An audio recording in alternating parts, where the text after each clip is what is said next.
Nada más voy a mostrarles la casa. Esta es mi casa, aquí nací, en Tepetitán, Macuspana, Tabasco. Estos son camellones chontales y aquí aprendí a trabajar con la gente, en el campo, en las comunidades. Me siento muy orgulloso de eso. Yo les invito a que mantengamos la calma. Y fíjense que les estoy pidiendo algo el día de hoy que fuimos agredidos.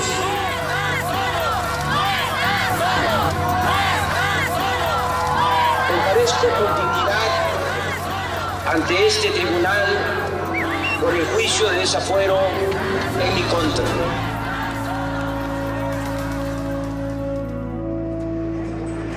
Aquí vamos a estar despachando desde el 1 de diciembre del 2018.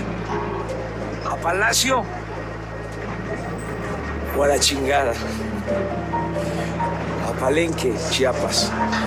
Pero yo creo que va a ser a Palacio, porque la gente quiere que haya un cambio.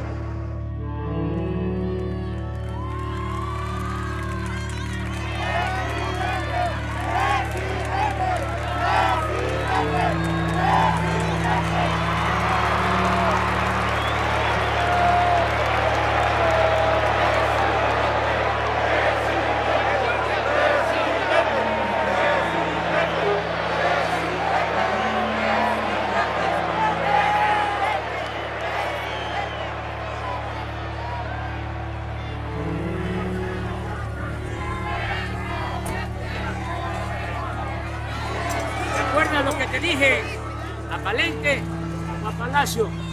El pueblo de México quiso que fuese a Palacio y yo no le voy a fallar al pueblo de México. Voy a estar a la altura de este gran pueblo, el pueblo mexicano.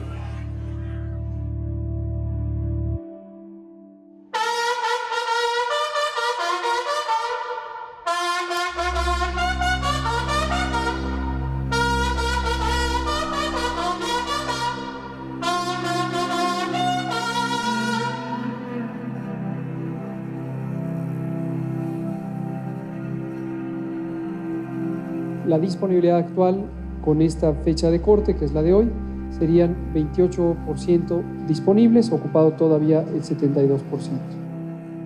Para aquella petición de 1 millón de cubrebocas 3M que nos tiene parado el gobierno de Estados Unidos con la empresa 3M. Que es que la tasa de muertos anuales de 580 por cada 100,000 habitantes versus 25 que tiene COVID.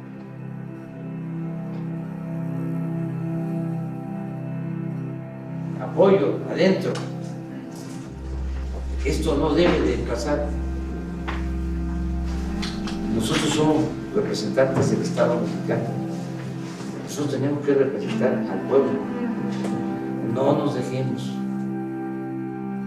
Dije varias veces de que iba a ser una transformación pacífica, pero igual de profunda como la independencia, como la reforma y como la revolución. Esas tres transformaciones se tuvieron que hacer con las armas. Una revolución distinta. Distinta. Pero revolución. Sí, porque estamos arrancando de raíz el principal mal de México, la corrupción.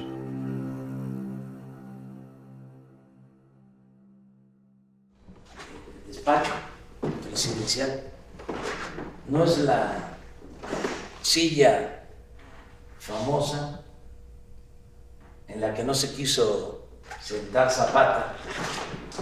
Sí se sentó Villa. Zapata no quiso porque dijo que estaba embrujada. Yo de todas maneras la mandé a limpiar antes. Pero aquí trabajo, esta es la oficina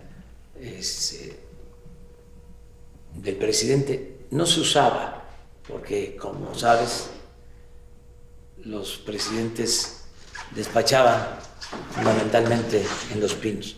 Yo decidí venirme acá a Palacio, no solo a trabajar, sino también a vivir, como lo hizo en su tiempo Benito Juárez.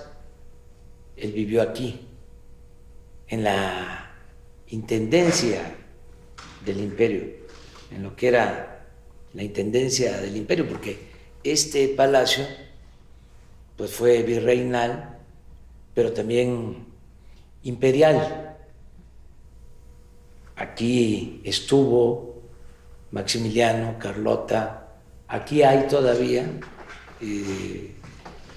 piezas de esa época del imperio.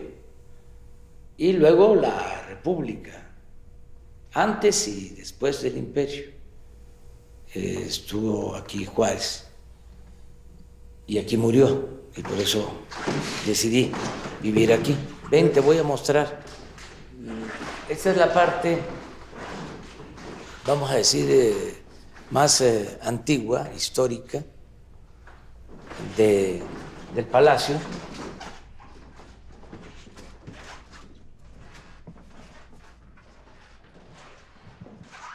Estos son los corredores. Este se llama el patio de honor, aquí abajo. Aquí está la escalera principal. Este es un primer piso. Mira, te hablaba yo de Maximiliano. Esta pieza es de Maximiliano. Esa pieza es del imperio. Este es el imperio. Esta es la corona. Lo mismo esto. Por favor.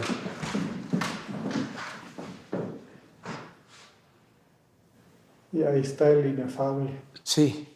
Ah, aquí están los presidentes.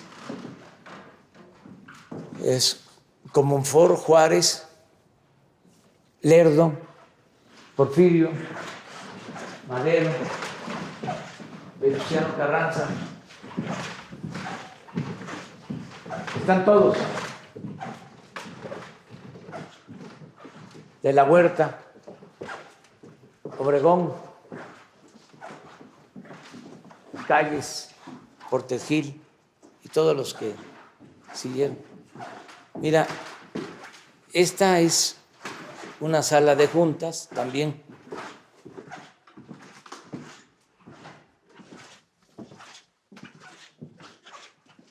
Aquí firmamos Zapata. De la época, sí. Aquí nos lo prestaron Sí, para firmar Zapata. sí, sí. Porque esa silla, también presidencial, es antigua. La silla original en la que se sentó Villa está abajo en un museo. Se tiene. Y de los camellones chontales a este esplendor. Imagínate, no olvido de dónde vengo. No olvido que vengo de abajo, vengo del pueblo. Y por eso estoy aquí, que es el sitio, el recinto del poder público más importante de México, pero no dejo de pensar y de llevar a la práctica el principio de que el poder dimana del pueblo y se instituye para su beneficio. Yo soy un representante del pueblo de México y de manera muy especial, aunque represento a todos, es un timbre de orgullo poder representar más, darles preferencias, si se puede decir así, a los pobres, a los necesitados.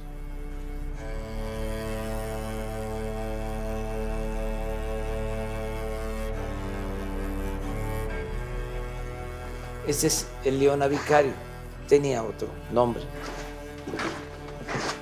Se han ido también arreglando, pero mira qué majestuosos espacios, mira qué belleza. Este salón es el salón, lo bautizamos como Panamericano. Washington, Carlos III,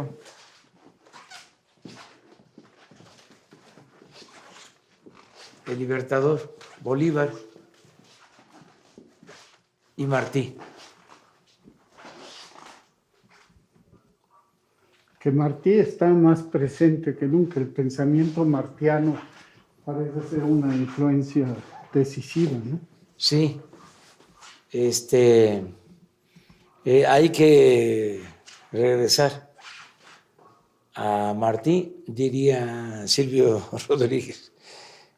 Tenemos que inspirarnos en nuestros héroes, los padres de nuestras patrias. Ahí está el proyecto. Lo que pasa es que se abandonó, se fue eclipsando. Pero hay que regresar a Hidalgo, a Morelos, a Juárez, a Martí, a Bolívar, a Madero, a Villa, a Zapata, al general Cárdenas. Ahí están las enseñanzas. Y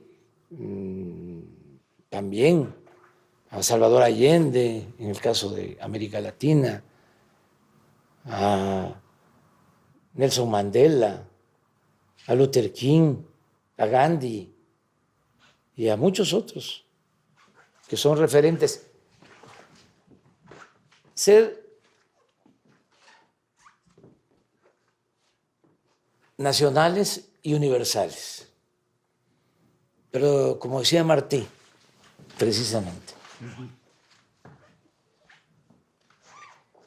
aunque haya un injerto, decía, con lo universal, procuremos que el tronco sea nuestro, que siempre el tronco sea nuestro. No dejemos de ser internacionalistas, universales, pero que no olvidemos nuestra identidad, nuestra idiosincrasia. Un error gravísimo. Por eso fracasó el modelo neoliberal, entre otras cosas. Es de que se impuso de manera homogénea, sin respetar las características propias de cada pueblo, de cada nación. Fue una imposición. No es posible ni en México hacer eso, porque México es un mosaico cultural. Son muchos Méxicos. Entonces, imagínate una sola receta para todo el mundo, una sola agenda para todo el mundo, reformas estructurales para todo el mundo, lo mismo, privatización para todo el mundo, reforma energética para todo el mundo, reforma laboral para todo el mundo, reforma fiscal para todo el mundo, igual para aplicarse en España o en Francia o en Argentina o en Brasil o en México. Eso es un absurdo. Eso fue una actitud prepotente. Las políticas económicas se tienen que aplicar a partir de cada realidad. En el caso de nosotros fue vergonzoso que durante 30 años no se hizo un plan de desarrollo propio, apegado a nuestra realidad. Se copiaban. Siempre se copiaba, ¿sí? Ahora el plan de desarrollo nuestro es distinto completamente. Fue una ruptura, un antes y un después. Y ya en el plan de desarrollo nuestro, pues lo fundamental es el bienestar, es el combate a la corrupción, la austeridad, nada de eso estaba en el modelo neoliberal impuesto por décadas en el país. Pero en fin, vamos a seguir. Este es el Salón de Embajadores. Aquí se recibían las cartas credenciales. Yo ya no lo hago así. Yo recibo a los embajadores en el despacho, pero era para esto, el salón. Un gobierno austero tiene también Sí, que conservar, digamos, una línea de actuación Sí. incluso en estas instalaciones. sí. Cambiar, mantener el protocolo republicano con algunos cambios. Y este es el salón principal. Mira la belleza. Estos son retratos de la época. Retratos de época. Es la batalla de Puebla.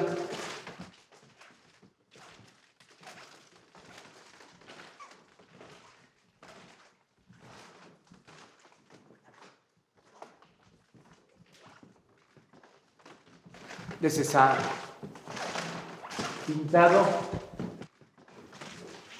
1868.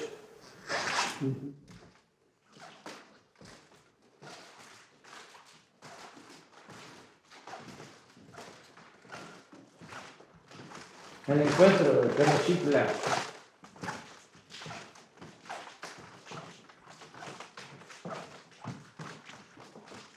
Moctezuma Cortés.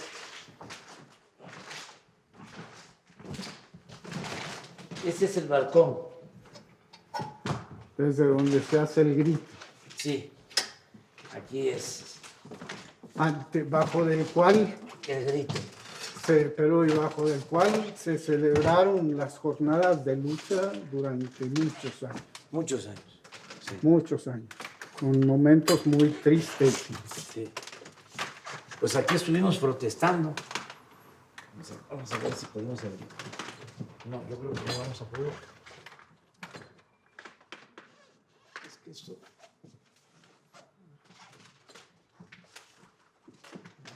¿Podrás? No.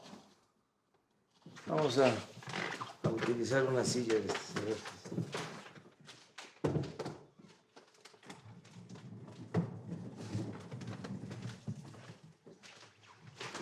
Vamos. Un momentito. Ahí está. No le pasó nada. Pero esa es una imagen del presidente. Hay que hacer las cosas uno mismo. No ya estuviera aquí el Estado Mayor. Ah, sí. ¿Sabes cuántos cuidaban al presidente, verdad? Sí. 8,000.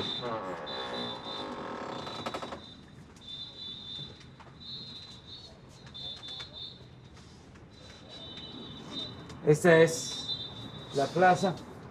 Estamos en la cuarentena por el coronavirus. De todas maneras. Qué bueno que nos esté saludando. Para nosotros es un alivio saludar al primer mandatario de la nación. Nosotros votamos por usted porque sabíamos que era usted nuestro gallo y por eso está usted ahí. Qué bueno, señor presidente. Le agradecemos el apoyo a los adultos mayores, a las madres solteras, a los estudiantes, a todos, señor. Qué bueno. Necesitamos un presidente exactamente a la altura de usted. Venimos hoy porque el 27 de abril venimos y nadie nos atendió, señor. Y venimos con fundamento en el artículo 8, de forma respetuosa, porque sabemos que usted es un juarista de hueso colorado. Señor, lo felicitamos y ojalá su gobierno sea el mejor de todos. Hay malos funcionarios públicos, señor. Hay ellos cóbranos. Venimos el 27 y nos oyeron, pero nadie nos atendió. Queremos una mesa de trabajo. Solicitamos el seguro de desempleo para las mujeres que están aquí. Tenemos una comisión de Messi y de la Tierra de los Muertos. de Tláhuac, de Milpalta, donde se estuvo allá arriba. Nosotros venimos porque creemos firmemente en Andrés Manuel López Obrador. Bueno, les van a atender ahora. Aquí lo esperamos, señor. Sí. Gracias, señor. Gracias. ¡Y arriba! Sana, López Obrador. sana distancia, sana distancia. Anda a distancia, señor. Sí, estuvimos en el balcón de allá enfrente. Allá.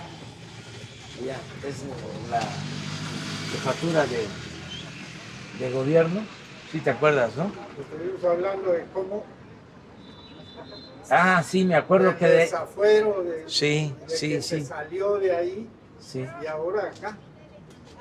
Estaba la promesa de Guapalenque o Guapalacio. Guapalenque, Guapalacio. Sí.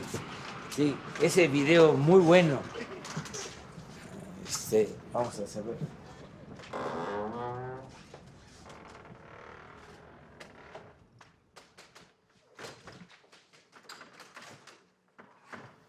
Pero la ruta de ese balcón a este balcón se hizo con una promesa a la gente, transformar el país. Sí.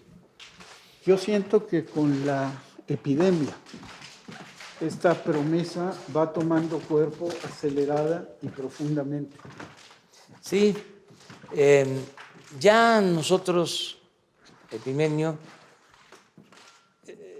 sabíamos de el fracaso del modelo neoliberal desde antes de llegar a la presidencia y ya no lo tomamos en cuenta. En el plan de desarrollo al que hice mención ya no está el modelo neoliberal. Definimos una política distinta para atender a la gente, una política democrática. Decía yo que en la economía no podía haber poder sin pueblo, es decir, kratos sin demos. La economía no tiene por qué estar al servicio de una minoría. La economía tiene que representar los anhelos de todo un pueblo. Entonces, un cambio importante fue ese, el que el gobierno dejó de ser un comité al servicio de una minoría y ahora representa a todos los mexicanos, a ricos, a pobres, de todas las religiones, creyentes, no creyentes, de todas las maneras de pensar, garantizando todas las libertades, la diversidad, las culturas. Entonces, esa es parte de la transformación, el separar el poder económico del poder político. Lo que me recomendó un migrante, lo he contado muchas veces, ¿no?, en San Quintín, Baja California, que me dijo, así como el presidente Juárez separó al Estado de la Iglesia, porque a Dios lo que es de Dios y al César lo que es del César, así ahora, licenciado, que ganemos, recuerde, hay que separar el poder económico del poder político y que el gobierno represente a todos. Y eso es lo que estamos haciendo. Entonces, ya teníamos los lineamientos generales, ya se habían puesto en práctica esas acciones nuevas de atender a todos, pero de darle preferencia a los pobres, de no permitir la corrupción, de terminar con los privilegios fiscales, la mala costumbre de condonar los impuestos a las grandes corporaciones. No pagaban impuestos los de arriba, una gran injusticia, un agravio, el que todos los mexicanos pagaran impuestos y un puñado de privilegiados no cumpliera con su responsabilidad de contribuir en el desarrollo del país. Entonces, se les condonaban los impuestos. Estoy hablando de grandes corporaciones, miles de millones de pesos. Entonces, pusimos orden. Habían deudas de miles de millones de pesos. Hace unos días hablé que 15 grandes contribuyentes le debían a la hacienda pública 50,000 millones de pesos. Entonces, todo eso se está corrigiendo. Ya es delito grave la corrupción, que no lo era, y muchos otros cambios. Y esto pues ha generado reacciones. No están de acuerdo los conservadores. ¿Por qué hablo de conservadurismo? Bueno, porque son los partidarios de mantener el statu quo, es decir, que se mantengan los privilegios, que continúe el régimen de injusticias, de corrupción. Entonces, ellos no ven con buenos ojos esta transformación, pero nosotros llegamos para transformar, no por la parafernalia del poder. Llegamos para hacer historia y no le vamos a fallar al pueblo. Entonces, ahora con la pandemia, esa misma política la hemos profundizado, porque cuando se presentaban crisis durante el tiempo del neoliberalismo, ¿qué se hacía? Bueno, pues se recurría a endeudar al país, se aumentaba el precio de las gasolinas, habían recortes que afectaban a los trabajadores. Esas eran las recetas, ¿no? Se rescataba a las grandes empresas, a las grandes corporaciones que abusaban. Bueno, en épocas de crisis era cuando más se desataba la corrupción. Entonces, ahora no, ahora dijimos, no vamos a endeudar al país. Aquí me llevaría tiempo explicarlo, pero bueno, es relativamente sencillo. La deuda personal, la deuda nuestra, la deuda tuya, la mía, que es poca, me refiero a la deuda material, si tenemos alguna deuda, pues si nos morimos, esperemos que no sea así, ya ni Vero, ni Beatriz, ni nuestros hijos van a pagar nuestras deudas. Ya no existimos y se acabó. Pero resulta que la deuda pública se hereda de generación en generación. No se cancela, no desaparece. La deuda pública en el siglo XIX se mantuvo desde Santa Anna, que empezó a endeudar al país durante la República. Bueno, por eso nos invadieron. Bueno, fue el pretexto para que Francia nos invadiera, porque el presidente Juárez declaró una moratoria a la deuda, no había para pagar, y se vio obligado a declarar una moratoria. Y por eso nos invadieron los franceses. Luego Porfirio Díaz tuvo que reconocer esa deuda que venía desde Santa Anna. La deuda que contrajo también Porfirio Díaz, porque se piensa que fue un gobierno muy eficaz en lo económico, y lo cierto es que Porfirio Díaz también endeudó al país, sobre todo porque compró las acciones de las empresas ferrocarrileras. Las compañías extranjeras que tenían los ferrocarriles fueron rescatadas por el gobierno, una especie de FOAPROA en aquel entonces, y la deuda pasó a manos del gobierno. Los ferrocarriles se volvieron nacionales porque el gobierno compró los bonos, se endeudó, pero mira lo que era ese régimen para los insensatos que dicen que fue un buen gobierno. Ya era nuestro todo el sistema de ferrocarriles, porque ya se había rescatado, se le había comprado a las empresas extranjeras y los extranjeros seguían manejando los ferrocarriles, ya siendo nuestro. Doble saqueo. Sí, porque no se le tenía confianza, fe al pueblo de México.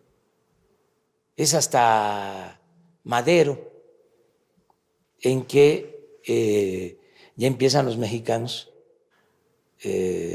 a manejar los ferrocarriles, que eran nuestros.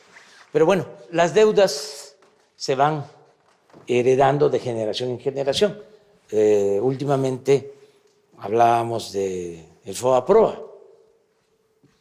Es una deuda que originalmente significaba 1 billón de pesos hace 20 años. Se han pagado de intereses otro billón y todavía la deuda se mantiene, el principal. En lo general tenemos con el FOAPROA ese rescate que se hizo de grandes corporaciones, esa operación de convertir deudas privadas de unos cuantos en deuda pública costó 3 billones de pesos. Esto ya la estamos pagando y se calcula que se va a terminar de pagar en 50 años.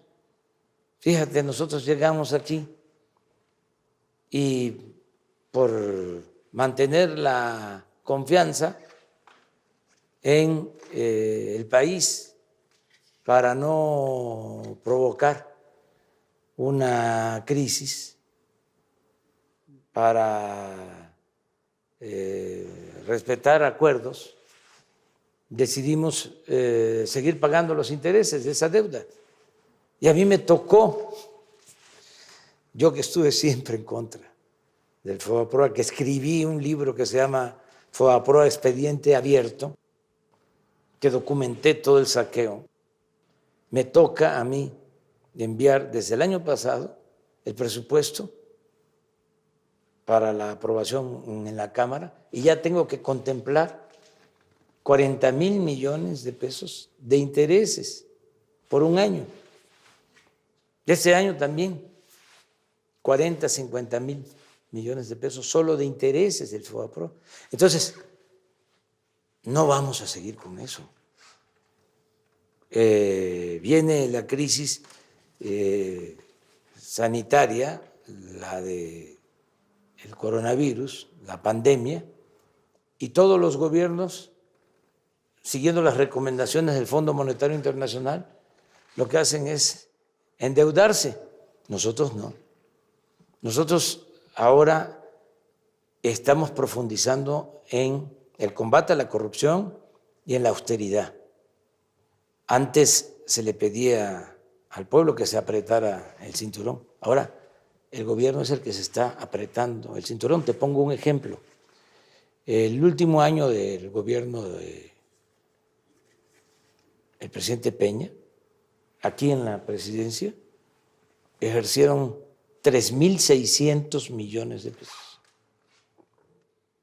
Nosotros ya el año pasado, el primer año de gobierno, ejercimos 800 millones. Es decir, 2,800 millones menos. de 3.600 en el 2018 a 800 millones en el 2019. Y este año, porque le estamos dando otra vuelta a la tuerca, vamos a ejercer 600 en la presidencia. Y no ha habido demérito. No vamos a presumir que es mejor ahora la presidencia que la que había antes, pero sí podemos decir, cuando menos, que pues es lo mismo. ¿Cuál es la diferencia? Bueno, ya, mira cómo estamos aquí solos. Hablabas del Estado Mayor, ya no existe 8,000 elementos para cuidar al presidente y toda la parafernalia de poder, los aviones, la servidumbre, como si fuésemos una realeza, como parte de una monarquía y no de una república. Y te hablaba yo hace un momento de cómo hay que regresar a nuestros héroes, a las enseñanzas de nuestros héroes. Es regresar a Juárez, que decía, el funcionario tiene que aprender a vivir en la justa medianía. Esas son las enseñanzas que estamos aplicando. La transformación va. Y también dije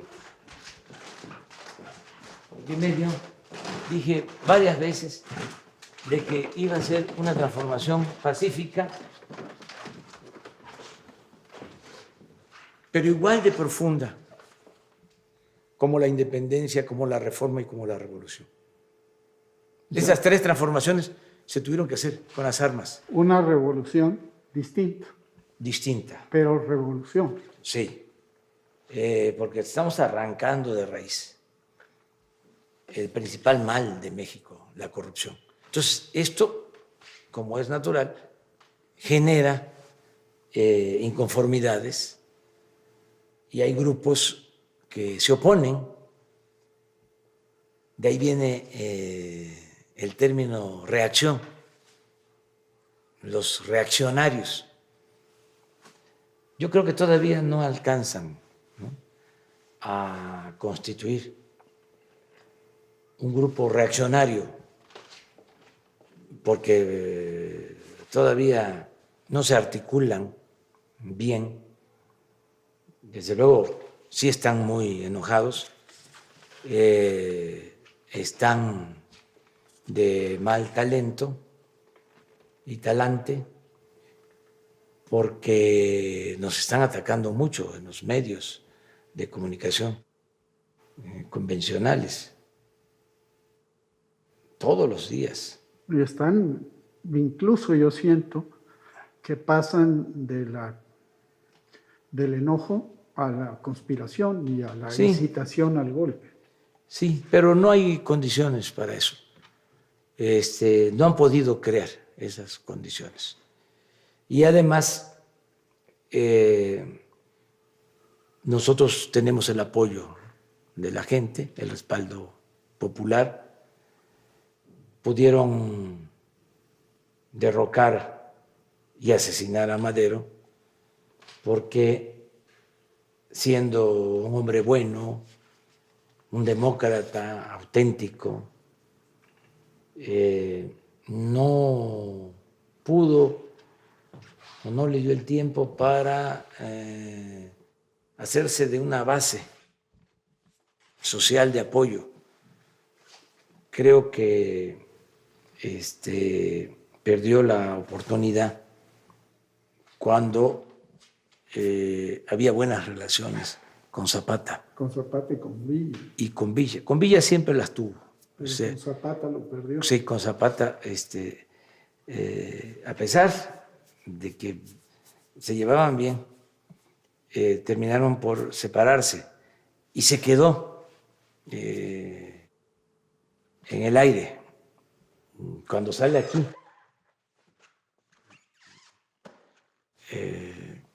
al momento de la traición hablarle a la gente, el pueblo no lo secunda. En cambio, sale Huerta y lo apoyan. Muy lamentable, de los tiempos más negros, tristes de nuestra historia, ese asesinato al apóstol de la democracia, a un hombre bueno. Bueno, en ese entonces también la prensa jugó un papel deleznable, porque atacaron mucho al presidente Madero. Ahora son, repito, situaciones distintas. Contamos con el apoyo de la gente, que eso es fundamental. Yo he dicho que cuando el pueblo ya no me quiera, como dice la canción, ese día voy a llorar y me voy a Palenque. No voy a estar yo a la fuerza. Un gobernante en un proceso de transformación sin apoyo popular no es nada.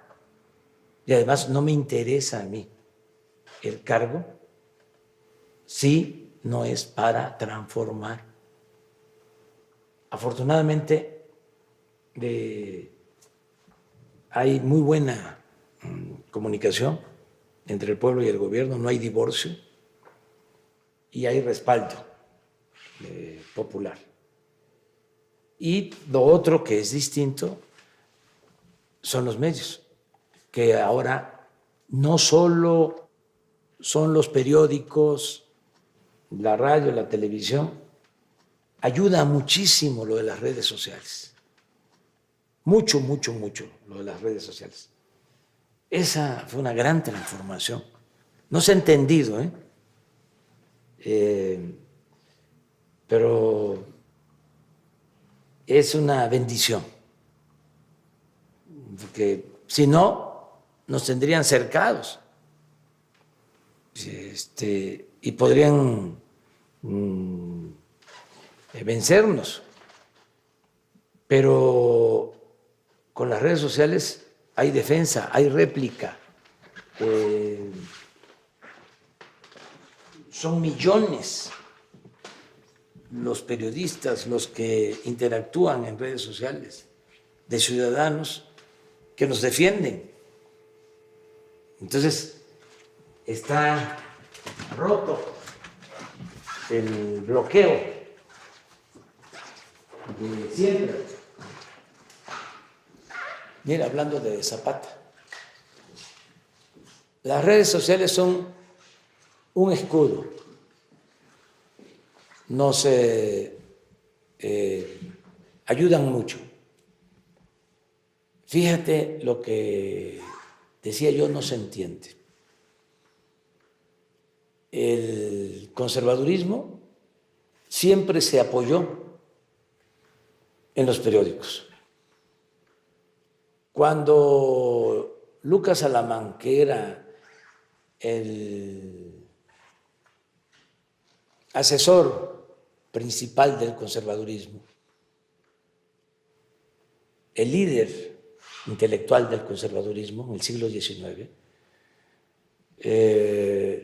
cuando querían que regresara Santana a México, después del 47, después de que nos arrebataron más de la mitad de nuestro territorio, y Santana fue responsable, y se tiene que ir al extranjero, después de esa gran tragedia, todavía los conservadores van a buscar a Santana. Ya había estado 10 veces en la presidencia. Y le escribe Lucas Alamán y le dice, venga, no se preocupe, porque nosotros manejamos la opinión general, lo que después se empezó a llamar opinión pública. Nosotros manejamos la opinión general porque nosotros somos los que controlamos a los principales periódicos del país. Y en efecto, regresó Santana y desde Veracruz hasta la Ciudad de México lo ovacionaron. ¿Sí? Bueno, estamos hablando de 70 años, porque esto fue 1853, 1852, como 70 años antes de Goebbels, que decía que la propaganda era lo fundamental, que una mentira que se repetía muchas veces se convertía en verdad. Lo que hicieron conmigo en el 2006, o sea, peligro para México, peligro para México, peligro para México, peligro para México. Y bueno, sobre eso están ahora. Sí, pero ya no es lo mismo. Fíjate cómo, a la par de que se derrumba el modelo económico neoliberal, se cae también ese modelo de comunicación que tardó siglos. Por eso se hablaba del cuarto poder. Entonces, eso está en crisis, en decadencia, no solo en México, en el mundo.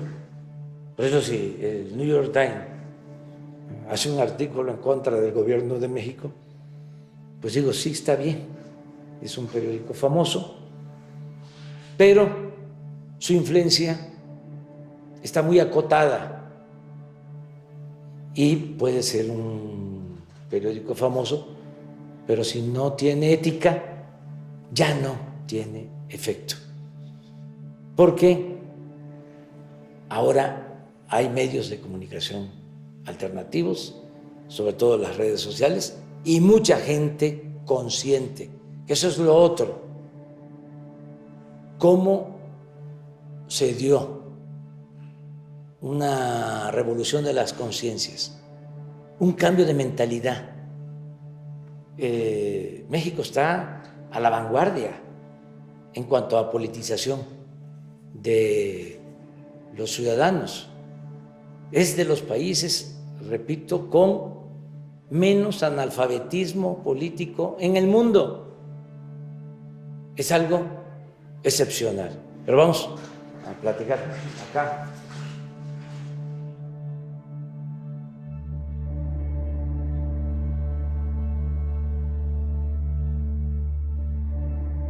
Ya hicimos esta sala.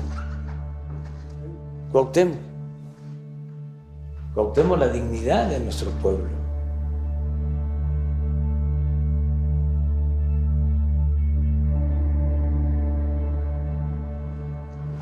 A ver si podemos. La escalera de honor.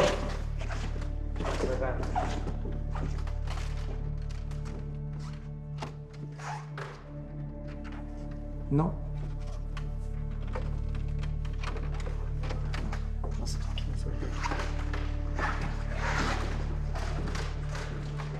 Sí, a ver si usamos.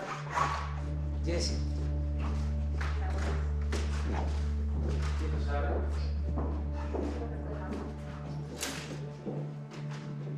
Mira, tan fácil.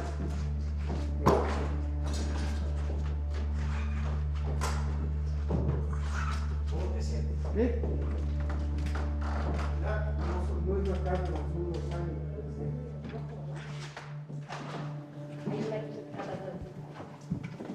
Esta es la escalera de honor. Te invito. Aquí suben y bajan los jefes de Estado, pero tú representas al pueblo de México. Ven. Así que ese es un derecho.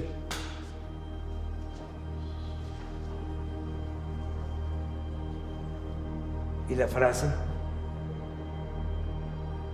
de Vicente Guerrero: la patria es primero.